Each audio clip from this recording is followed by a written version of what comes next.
अभी अभी एक इंश्योरेंस एडवाइजर ने हमारी वीडियो के ऊपर कमेंट किया, जिनका नाम है मनीष कुमार। और मनीष कुमार ने लिखा है, जो खुद इंश्योरेंस सेक्टर में काम करते हैं, उन्होंने लिखा है कि म्यूचुअल फंड बेस्ट है, एलआईसी बैड है। मनीष जी, सबसे पहले तो मैं आपको धन्यवाद देना चाहता हूं कि आपने हमारे चैनल पर आकर हमारी वीडियो को देखा और हमारी वीडियो पर कमेंट किया। अगर आप इंश्योरेंस सेक्टर में काम कर रहे हैं, एलआईसी में आप काम कर रहे हैं और आप इस तरीके से खुद ही सेटिस्फाई नहीं है कि एलआईसी बेस्ट है या फिर म्यूचुअल फंड बेस्ट है, तो आप कहीं ना कहीं अपने आप से ही संतुष्ट नहीं है। क्योंकि मैं सभी इंश्योरेंस एडवाइजर को यह बताना चाहता हूं कि आप वही काम कर सकते हैं, उसी काम में आप कुछ मुकाम हासिल कर सकते हैं जिस काम को करने के लिए आपका मन गवाही दे। और अगर आपका मन खुद ही गवाही नहीं देता है कि एलआईसी बेस्ट है या फिर नहीं है, तो फिर मैं नहीं समझता हूं कि आप कुछ उस सेक्टर में काम कर पाएंगे। सबसे पहले आज की ये वीडियो सभी इंश्योरेंस एडवाइजर के लिए देखना जरूरी है, क्योंकि आज आप समझ पाएंगे कि म्यूचुअल फंड बेस्ट है या फिर एलआईसी बेस्ट है। क्योंकि कहीं ना कहीं आप सभी इंश्योरेंस एडवाइजर के मन में एक सवाल चलता है कि भाई म्यूचुअल फंड बेस्ट है या फिर एलआईसी बेस्ट है। आखिर वास्तव में कौन सा बेस्ट है, ये हम आज समझने वाले हैं। तो सभी इंश्योरेंस एडवाइजर जो हमारे इस वीडियो को पहली बार हमारे यूट्यूब चैनल पर देख रहे हैं, चैनल को सब्सक्राइब करना बिल्कुल ना भूलें, क्योंकि आपको इंश्योरेंस के बारे में हर एक वो जानकारी हमारे यूट्यूब चैनल पर मिलेगी जो कहीं ना कहीं आपको आपकी मंजिल तक ले जाने में आपकी मदद करेगी।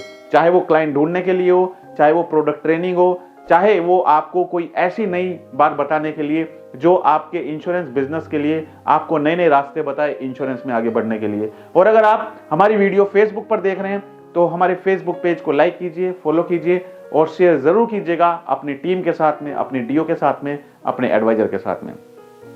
दोस्तों, हम काम तो कर रहे हैं एलआईसी में, हम काम तो कर रहे हैं इंश्योरेंस सेक्टर में, लेकिन अंदर से हमारा मन गवाही नहीं दे रहा है कि भाई एलआईसी तो बेस्ट नहीं है। तो क्या हम कस्टमर को सेटिस्फाई कर पाएंगे?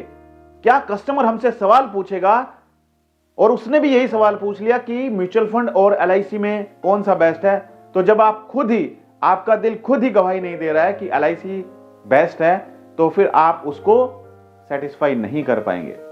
दोस्तों, दोनों चीजें अलग अलग है, एलआईसी और म्यूचुअल फंड, राइट? बहुत ध्यान से देखिएगा, एलआईसी और म्यूचुअल फंड दोनों अपनी अपनी जगह बेस्ट है। मैं ये नहीं कह रहा हूं कि एलआईसी 100% बेस्ट है, ना मैं ये कह रहा हूं कि म्यूचुअल फंड 100% बेस्ट है। दोनों अपनी अपनी जगह बेस्ट है। कैसे? मान के चलते हैं, एक घर में एक छोटा बच्चा है, राइट? एक बच्चा है जिसकी एज है 2 साल, राइट?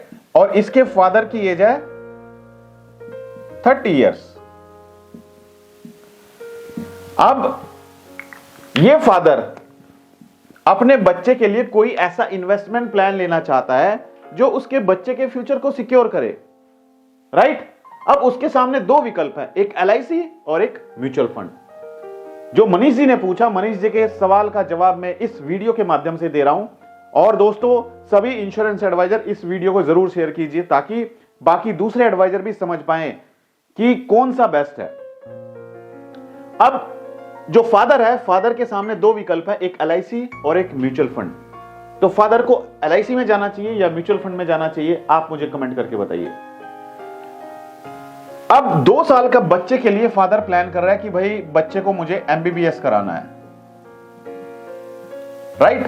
फादर ने प्लान किया कि जब मेरा बच्चा बड़ा होगा, अभी बच्चे की एज 2 साल है, जब मेरा बच्चा बड़ा होगा तो बच्चे को मैं एमबीबीएस कराऊंगा। और एमबीबीएस कराने के लिए मेरे पास 1 CR होना चाहिए, 1 करोड़ रुपए मेरे पास होने चाहिए, तो मैं बच्चे को एमबीबीएस कराऊंगा, राइट? अब क्या होता है कि फादर ने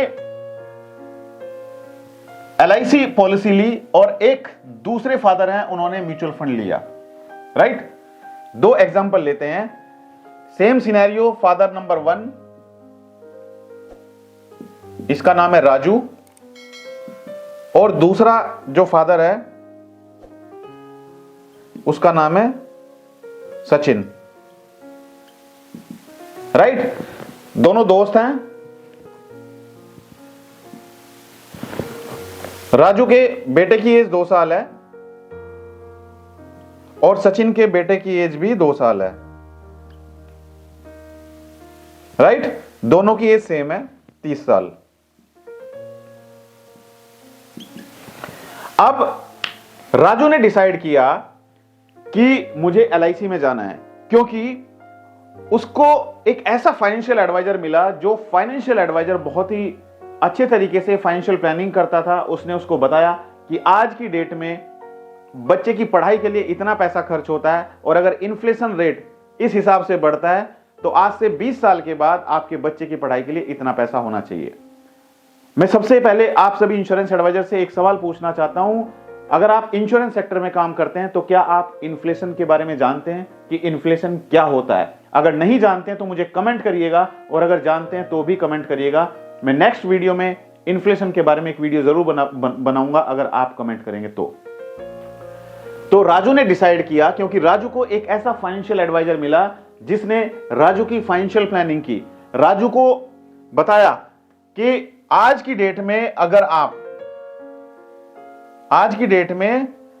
आप MBBS कराते हैं तो आपको 20 लाख रुपए खर्च करना पड़ता है, 20 लाख खर्च करना पड़ता है, और अगर इन्फ्लेशन रेट इस हिसाब से बढ़ता है तो आपको उस टाइम पे जाके 1 करोड़ रुपए चाहिए होगा अपने बेटे को MBBS बनाने के लिए।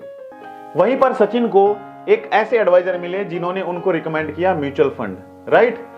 म्यूचुअल फंड रिकमेंड किया और उनको बताया कि अगर आप म्यूचुअल फंड में इन्वेस्ट करते हैं तो LIC से कहीं ज्यादा रिटर्न आपको म्यूचुअल फंड में मिलेंगे।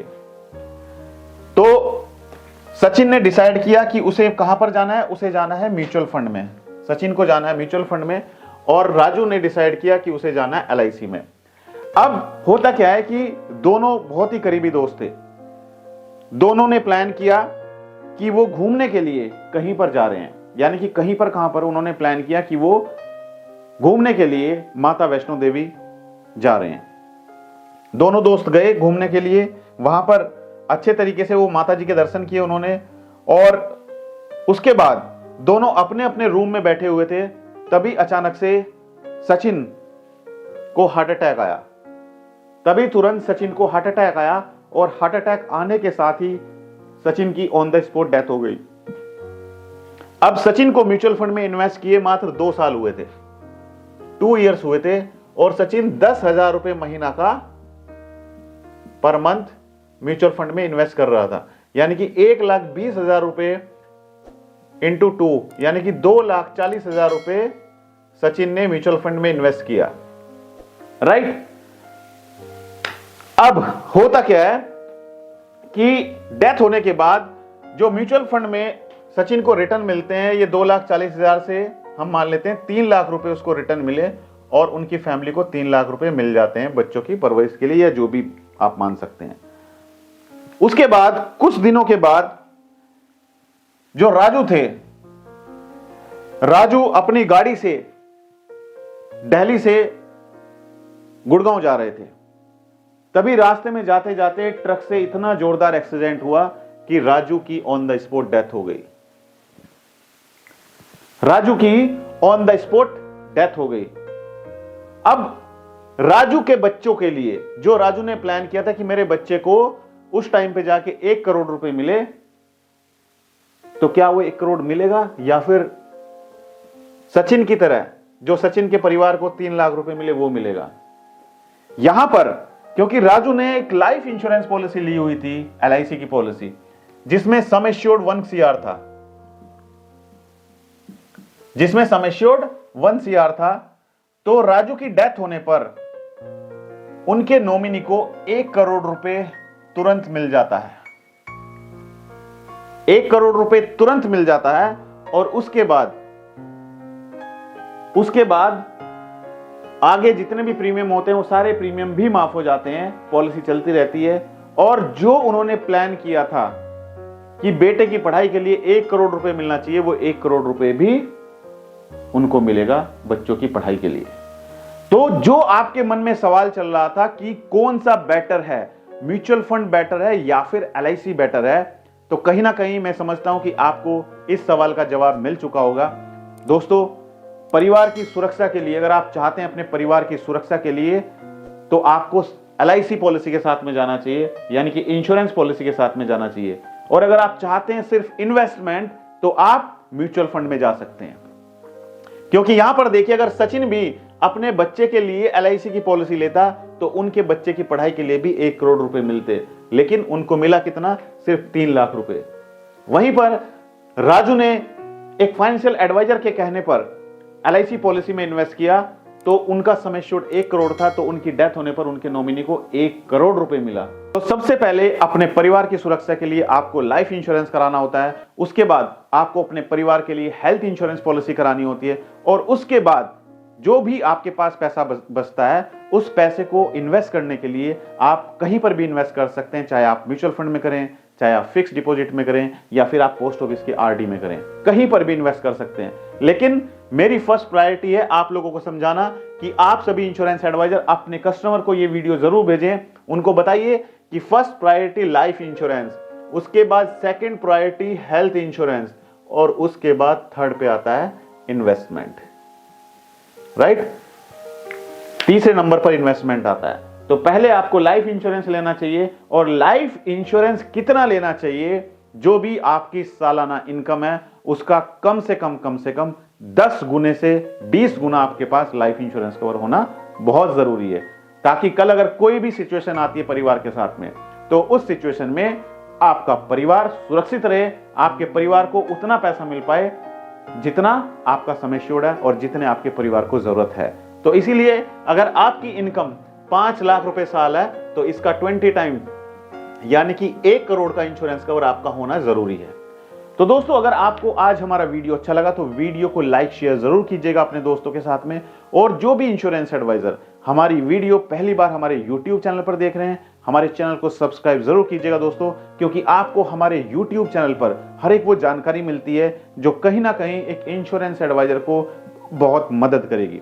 और आप लोगों के लिए गुड न्यूज ये है सभी इंश्योरेंस एडवाइजर के लिए कि अगर आप चाहते हैं अपने लिए कस्टमर ढूंढना, अगर आप अपने आप को ऑनलाइन लेकर आना चाहते हैं, अगर आप अपने आप को डिजिटल प्लेटफॉर्म पर लाना चाहते हैं, तो आप हमारी एप्लीकेशन अमित त्यागी को गूगल प्ले स्टोर से डाउनलोड कर सकते हैं।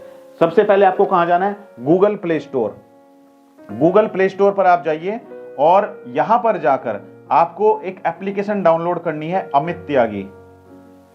अमित त्यागी एप्लीकेशन को आप डाउनलोड करेंगे। डाउनलोड करने के बाद आपको यहां पर जाकर अपना मोबाइल नंबर एंटर करना होगा और आप उसके बाद लॉगिन हो जाएंगे हमारी एप्लीकेशन में। यहां पर आप अपनी रिक्वायरमेंट के अकॉर्डिंग कोर्स को ज्वाइन कर सकते हैं। एक कोर्स है कंप्लीट कोर्स, जिसमें हमने आपको वेबसाइट बनाना सिखाया है, साथ में हमने आपको सिखाया है कि किस तरीके से आप YouTube पर अपने आप को प्रमोट करके कस्टमर ढूंढ सकते हैं, कैसे आप गूगल पर एडवर्टाइजमेंट रन करके कस्टमर ढूंढ सकते हैं, और कैसे आप फेसबुक पर एडवर्टाइजमेंट रन करके कस्टमर ढूंढ सकते हैं। बहुत ही अट्रैक्टिव डिस्काउंट है, क्योंकि दोस्तों मोटिवेशनल सेमिनार तो आपने बहुत अटेंड किए होंगे, लेकिन कस्टमर ढूंढना डिजिटल मार्केटिंग के द्वारा आपको शायद ही किसी ने बताया होगा। तो हमने पहल की है। हम चाहते हैं कि सभी इंश्योरेंस एडवाइजर अपने आप को ऑनलाइन लेकर आएं, सभी इंश्योरेंस एडवाइजर अपने आप को डिजिटल प्लेटफॉर्म के द्वारा अपने आप को लोगों तक पहुंचा पाएं, ताकि आपको वो कस्टमर मिल पाए जो तैयार बैठे हैं पॉलिसी खरीदने के लिए। तो आज की इस वीडियो में इतना ही। Thank you so much, all the best. मेरी शुभकामनाएं आप सभी के साथ हैं।